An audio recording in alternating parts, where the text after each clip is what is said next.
Holy crap. And I thought he was inconsistent before. Kent missed another week. Well, at least he's back now. Clip Demon, what part are we on? Okay. For fuck's sake. And at 1 per week plus missing 2 now, we are on, what, 3 fucking months of this shit? When will this stop? When will this idiocy end? I'm sure the audio clip demon knows, but I've come this far. How much more can I take?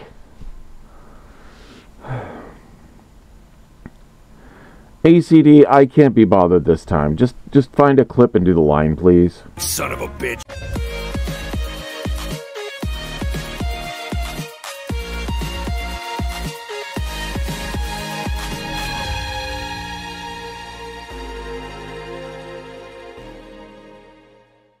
First and foremost is my co-host here. Maybe. Ah, there you are. Good to see you. Good to see you too. Okay then, are we ready to get started with this? I just want to get moving right away. Yes. Okay then, if you would do us the honor of playing Kent's first clip. One more to talk about the age of the Earth and how the Earth cannot be billions of years old in tonight's session on deserts. Deserts. I did a short on the Sahara Desert a few weeks ago because I thought it would be a fun topic and a chance to talk about how the largest hot desert used to be underwater in the Tethys Sea. But before I get too far ahead of myself, I'll just chill for now. No need to rush into the topic before Kent had a chance to talk. So deserts are just areas with little to no rainfall annually. So there could be cold deserts like Antarctica or hot deserts like the Sahara. The short answer to this is climate change, both human influence and natural events. Climate scientists have modeled the desert as going back and forth from desert all the way to fully green and back again every about 21,000 years. This all depends on the Earth's wobbling axis. But right now, due to humanity's influence, the desert is estimated to be the largest it has ever been, or will be the largest it has ever been. But as the models predict, it will slow and revert back to a smaller size along with other deserts around the world. Hold that thought. What? Oh, right. I need to let Kent talk before I get too much into the educational bit. Well, let me just say you're correct. Sorry, ACD. By the way, do you have a name? Yeah, bitch. Really? Well, are you going to tell me? Oh, no. No. Well, if you're going to be like that, I'll just get another demon to replace you. No other demon can compare to the likes of I. Egotistical much? Shut up! Shut up!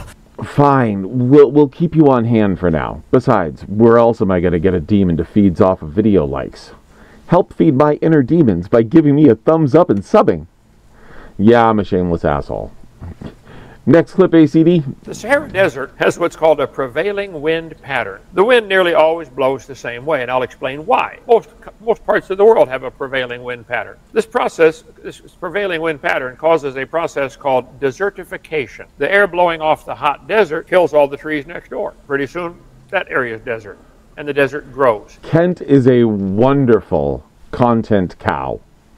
Yep, he's right. The entire planet has a wind cycle where the winds moving from cold areas to warm areas will, in general, move in the same direction, coupled with the Coriolis effect. Sailors would call these the trade winds. In some places, this causes places to become very wet, like the Amazonian jungles. There, winds come in from the northeast in their summer months, December to March, and in the winter months it flows more directly from the east. Moisture coming off the Atlantic Ocean adds humidity, and with the Andes Mountains along the west coast, the winds are stopped, and all that moisture gets trapped above the canopy, locked into the forest. On the other side of the globe, the area of the Sahara Desert in Africa has the exact opposite happening, even though it has a similar wind pattern. Though the winds still come from the same direction, in the direction the wind is coming from is more land. So the air is already dry coming into the Sahara and tries to push down.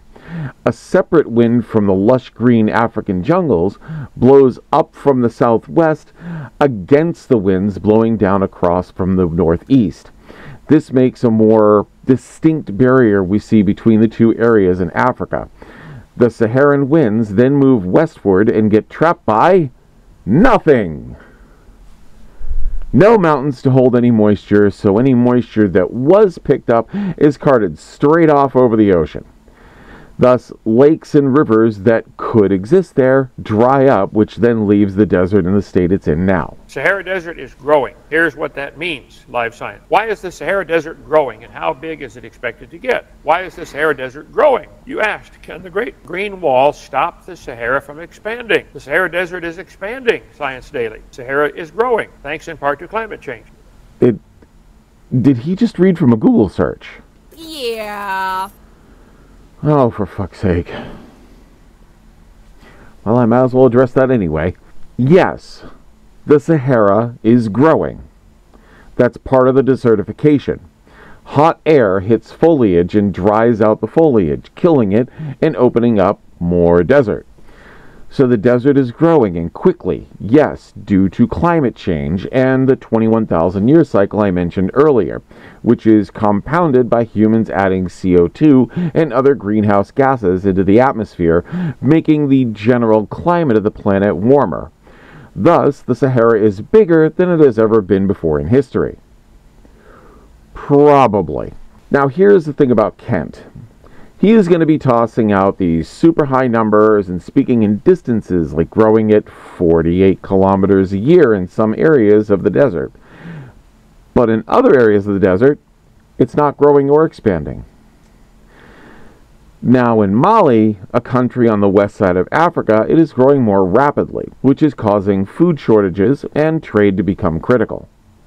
But just like you don't talk about the Earth's spin in miles per hour, you talk about it in degrees of rotation, you can't talk about the desert in miles of expansion, as it will become very deceitful to do so. So here's the real answer. Over the past century, since 1920, the desert has grown by 10%. Now that is really fucking big. That is still a massive change in the span of 100 years, don't get me wrong.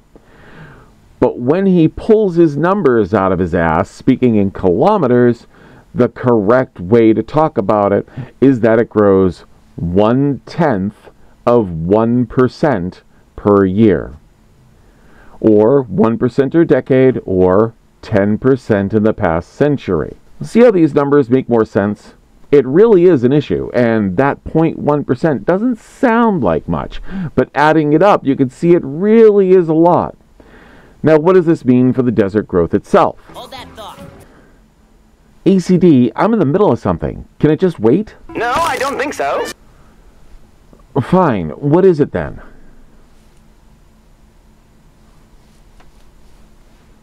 What the hell? Nah, hold on. Be right back. I have to research this a bit. Okay, what the demon pointed me to was Burkina Faso, where the Sahara was retreating for a while in the Sahel region over the course of about 20-odd years.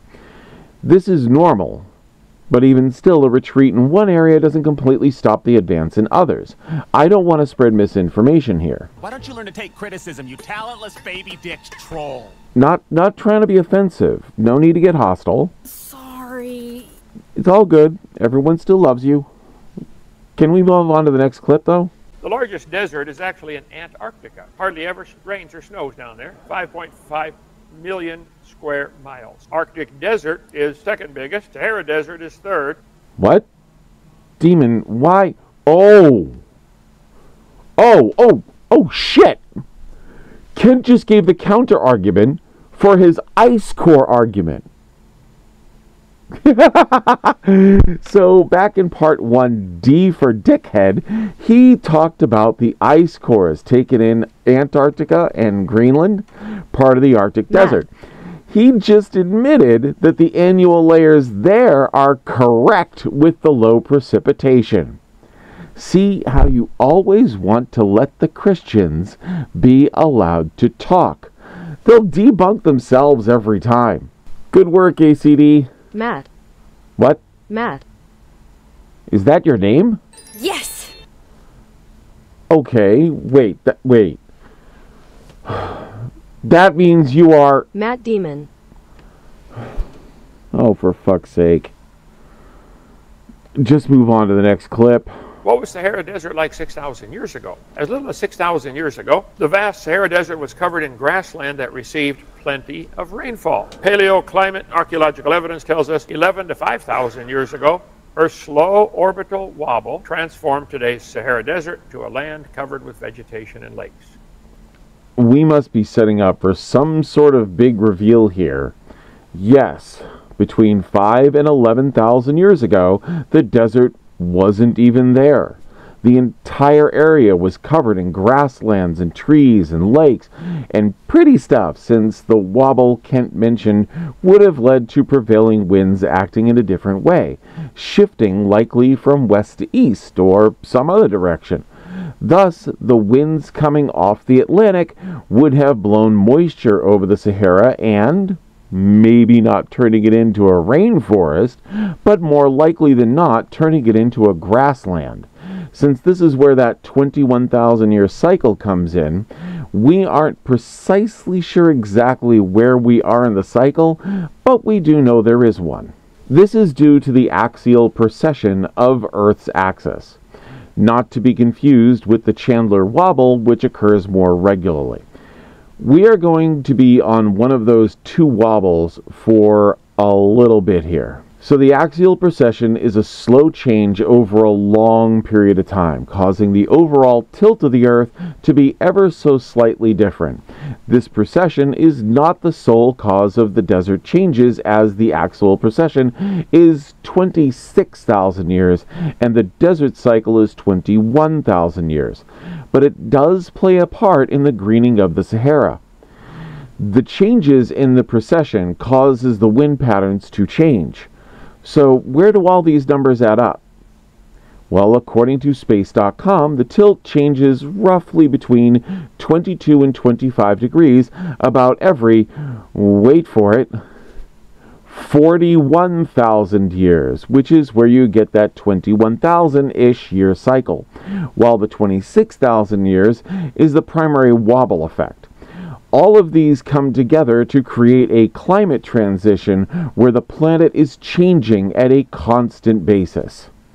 So to clarify, the progression of the tilt is 41,000 years, plus or minus a bit, which leaves the desert cycle of that 21,000 years, plus or minus a bit, and the wobble cycle at 26,000 years, plus or minus a bit. All of these motions are due to the gravitational effects of the sun, the moon, and other celestial bodies, but primarily the sun and moon, in the solar system. Now, if you ever want to see something really cool, Speak up! the moon has an axial wobble. No, really? If you look at the moon and take a picture of it every day for one lunar cycle, you'll notice something strange. Even though the same side of the moon faces us all the time, don't think of it like the moon isn't rotating. It actually is. The rotation of the moon just matches the orbit of the moon. So if you look at the moon, you can see an axial wobble in action over the course of the lunar cycle. This is similar cycle to the Earth's. Just a neat bonus fact for you. This is amazing! Yeah, fun stuff for sure. So, for a while here, he just goes on to repeat as usual. I won't bore you with all of that. Let's just get to his evidence and the reason for all of this to show how his planet is somehow 6,000 years old. What does Kent have for me? Matt Demon? I am not calling you that. Let's just keep calling you ACD for short. When a guy doing theological videos in a fursuit thinks you're being silly, that speaks volumes. Ooh, drama. I said I am just going to call you ACD. Please, just play the next clip when he gives his evidence.